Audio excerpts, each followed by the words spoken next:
Greetings. I hope everybody is doing okay. Now, this is a quick one, and I don't think it will take much of your time. In this video, I intend to guide the brother and the comrade in a revolution, one William Majesty. One, he posed a very genuine question, and I stand with him 100%. I want to make this very clear and honestly clear.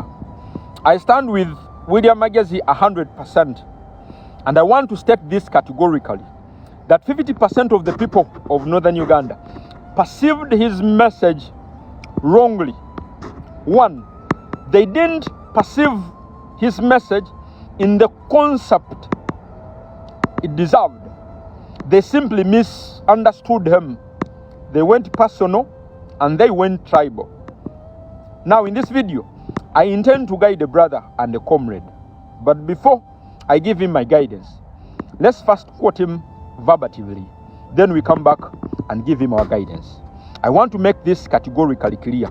I 100% stand with a one William Majesty on whatever I said. He posed a very genuine question that directly reflects the people living in the region of northern Uganda.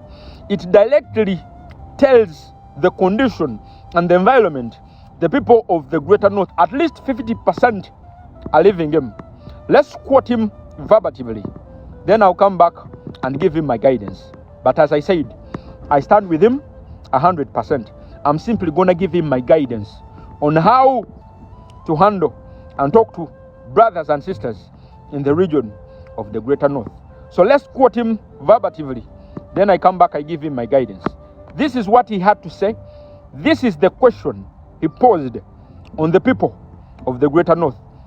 Hear him, then we get back, we give him our guidance. Thank you.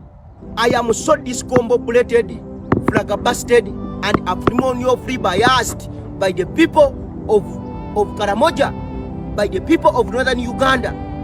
You have been introduced into a contopompo for 40 years, but you cannot wake up. You suffering from what a miyaka kafon of Gagantwani Bodox of Florida Samrudik. For 40 years you have been in captivity. What are you proud of in northern Uganda? What are you proud of in Karamoja sub-region? Are you proud of the good schools that they have been built by the government? Are you really proud of the widows in northern Uganda? What are you proud of that can make a poor person with objective poverty in mind to go and take a bus?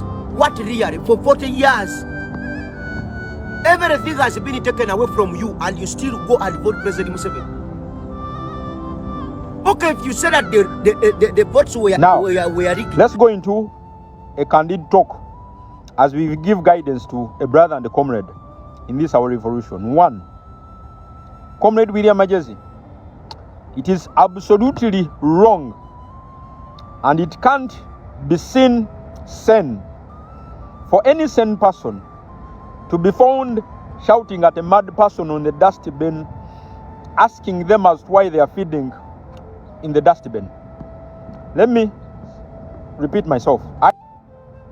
I said it completely looks insane for any sane person to be found shouting at any mad person feeding in the dustbin, shouting at them, asking them as to why they are feeding in the dustbin.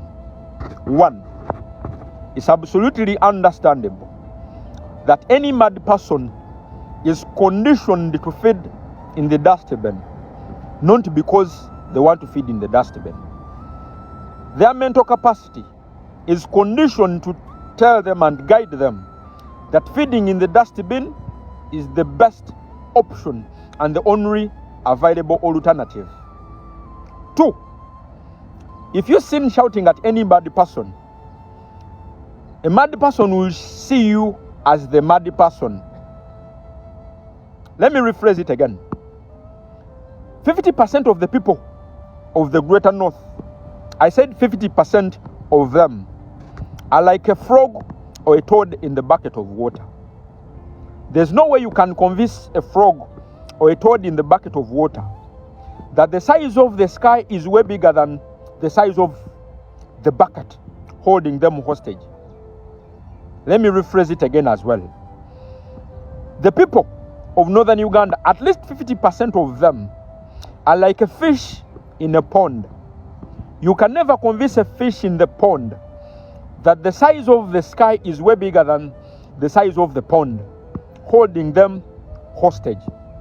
Until you get the fish out of the pond, or until you get the toad or the frog out of the bucket of water, that's when they can see that indeed you're right. The size of the sky is way bigger than the bucket of water that was holding them accountable, or that was holding them hostages.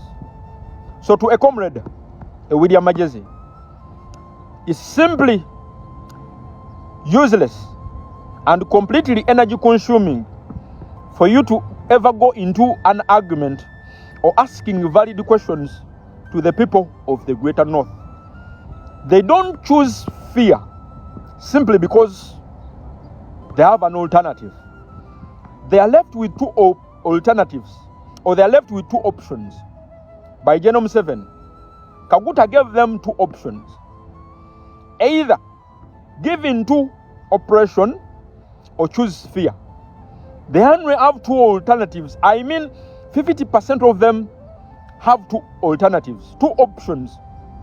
You either choose oppression, poverty, you either choose the regime or choose fear. It's one of the two. Kaguta took them into two phrases or two phases. The first one was to unleash evil, all manner of evil, upon the people of the Greater North.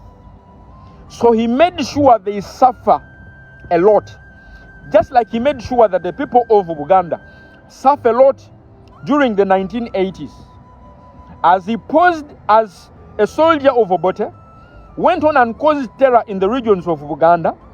Then during that time, he could pose as a savior and then blame Obote for the very atrocities and the evil deeds he used to do during night hours. Now, this is what he did on the exact thing he did on the people of northern Uganda. He went on and caused terror in their regions.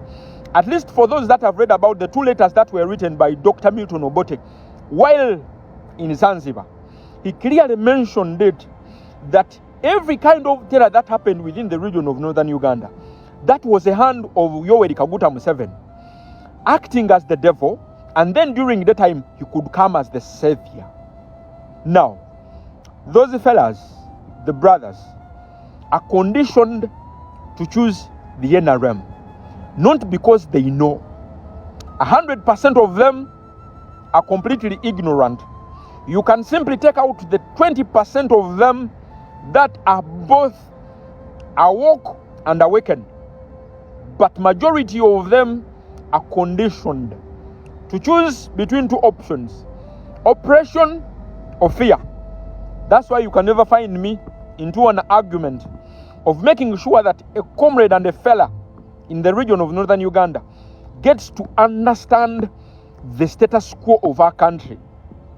Comrade William Magezi, you're dealing with people that have not yet entered the 20th century. They are still conditioned to believe that Uganda is still between 1980 to 2000. They've not yet crossed beyond 2000. We are living in the same country, but we're not living in the same century. I believe that 50% of our people in the Greater North are still locked up with the mentality of the 19th century. They've not lived a Uganda we live today, so we cannot blame them for not seeing as we see. We need to give them time. They can only be redeemed by the few awoke and awoken within the Greater North. But as you, William Magezi, you cannot do nothing about them. Give them time. They really need time. They really need to traverse from the 19th century to the 20th century so that they can begin seeing the Uganda we see today. So you cannot blame them for not seeing what you see. They've not reached in that Uganda yet. They are still in the 19th century. The terror Kaguta caused in their region has kept them backward. So until they cross to the 20th century, you can't do nothing. Thank you.